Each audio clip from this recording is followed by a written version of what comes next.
Welcome to 2026. Here we are, ready or not. I hope you're ready. I hope you had a great break. I experienced an amazing creative reset along with our team here at H2, and a new year brings this new freshness to it. But here's what I know, here's what I've seen, here's what I've talked to leaders about over this last few weeks. As we start, do not start from anxiety of I'm already behind. Everybody else has got goals. I don't have my goals yet. Do not start with shame. I didn't meet my goals from last year.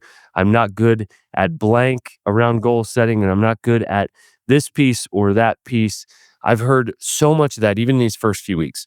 Start with focus. Here are the things this year that matter to me. We're living in what experts call the attention economy, mostly through our phones. People are seeking our attention, literally monetizing our eyeballs and our brain space.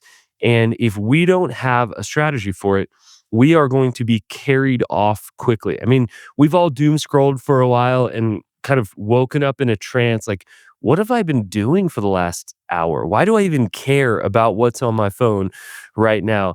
And if we do not have a strategy against our attention being sucked away from us, we are going to head into the next app, even into our email for longer than it needs to be, even into spreadsheets for longer than it needs to be, overanalyzing pieces of our business.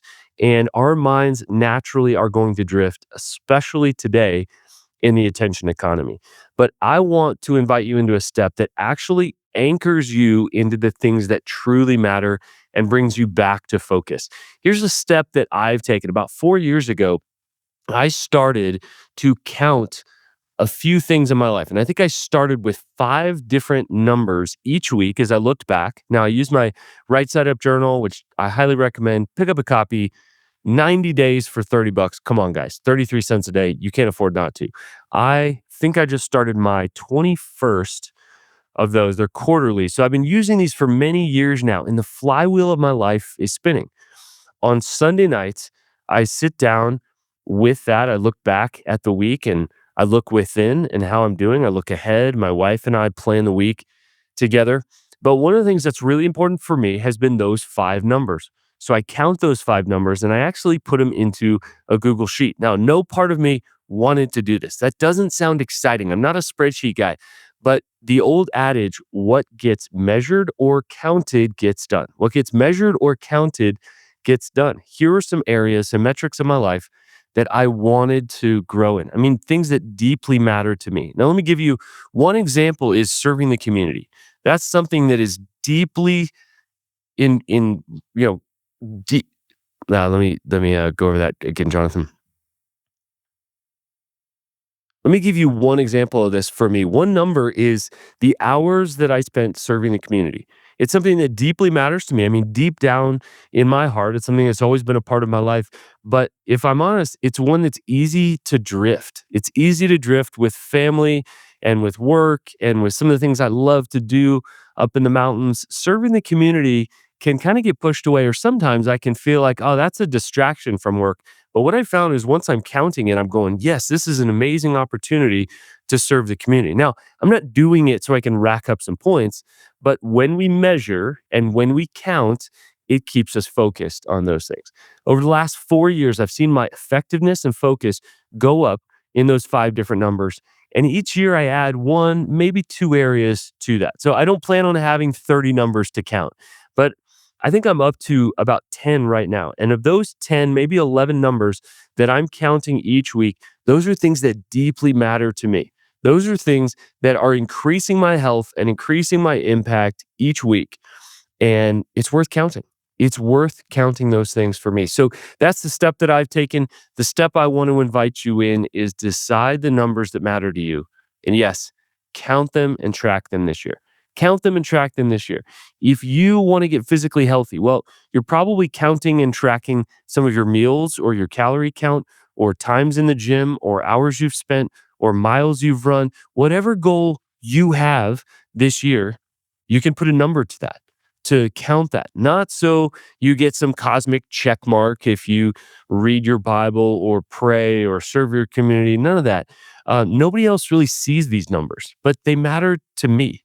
What numbers matter to you? What outcomes matter to you? And then I want to invite you to track those. Why am I fired up about this? Because once we start counting and tracking the right things, our hearts and minds fall in line. Instead of seeing at community service as the distraction from that, I see it as something that I want to grow. I want to add more hours this year than I did last year. I want to make sure that I'm investing the right amount in my team and in creating content and in solo time alone. And that works really, really well with my right side up journal, especially with the weekly audit that happens on Sunday. Hey, let me give you a couple examples. Maybe it's miles that you're running. Maybe it's time in solitude each week, like a friend of mine counts. Maybe it's the amount of hours that you're mentoring somebody else. Maybe you want to become a coach like me or a content creator or somebody writing a book, and you say, every week I am going to write for 3 hours. Whatever matters to you, whatever's on your docket, whatever's on your goal list this year, turn it into a number and measure that on a regular basis.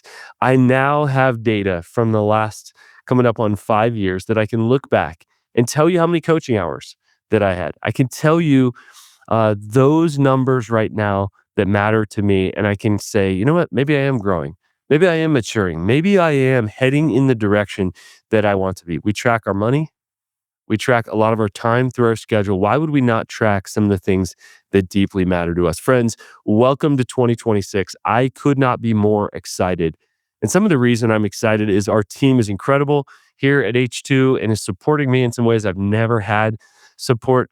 But I'm also really excited because I watch my coaching clients and I watch those that we connect with on a regular basis, you who send comments, you who listen to the podcast, and you are becoming H2 leaders, healthy and high impact. The lie is that you got to choose one. You can either be healthy or high impact. We don't buy that. We want both. And we believe that healthy, high impact leaders will light a pathway forward in this dark world, in this world where it's easy to have fear and outrage and anger, and it's easy to pull out our torches.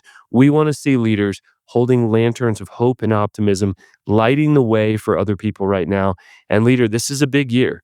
This is a huge year in our world. Things are thrown off right now, but you, my friend, can control the things underneath your control. You can't control everything in the world, but you can fight for clarity. Coaching clients, I love you. I'm so proud of you. And if you are considering taking a next step this year, we have some really exciting offerings coming out for you soon. We'll let you know about those here soon. I want to remind you, go over to H2 Leadership Podcast. We have an incredible series.